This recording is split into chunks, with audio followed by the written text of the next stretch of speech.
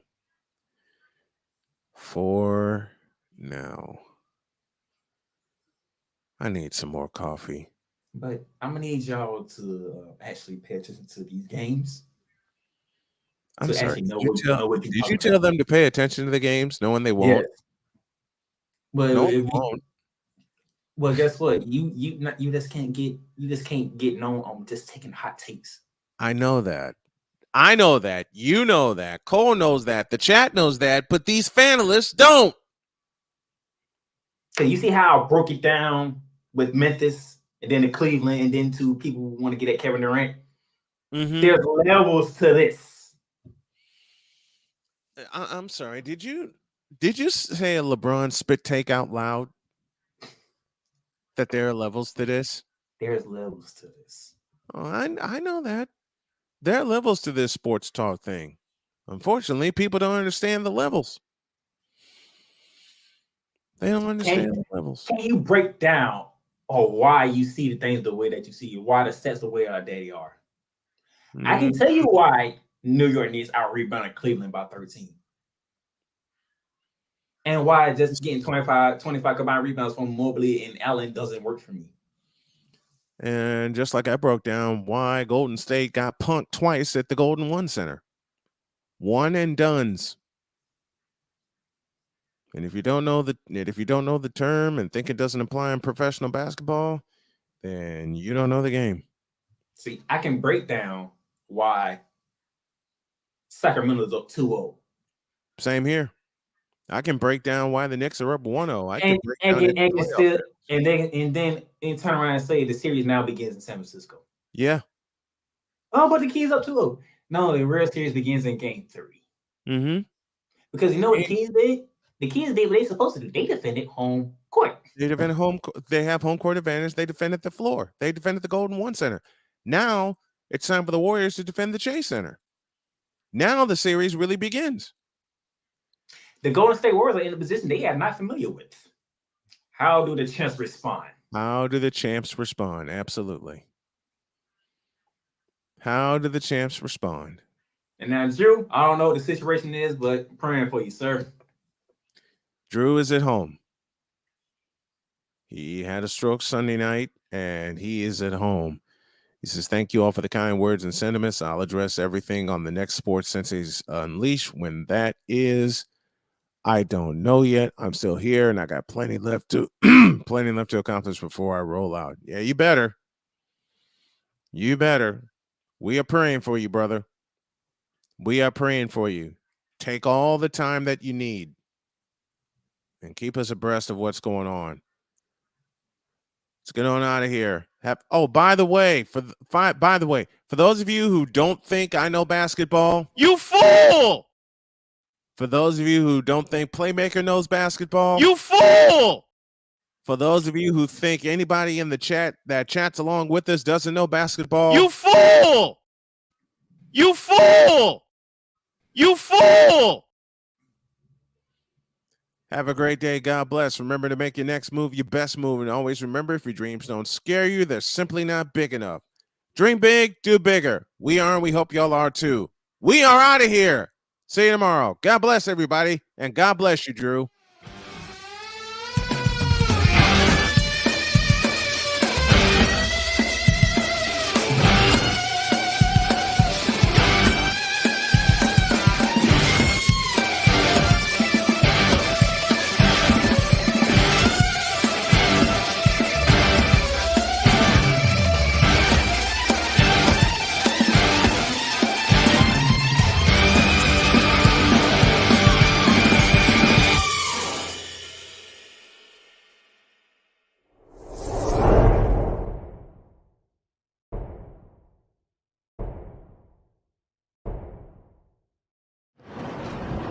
No credentials required. 7 p.m. tonight, and the Cupdom Experience tomorrow.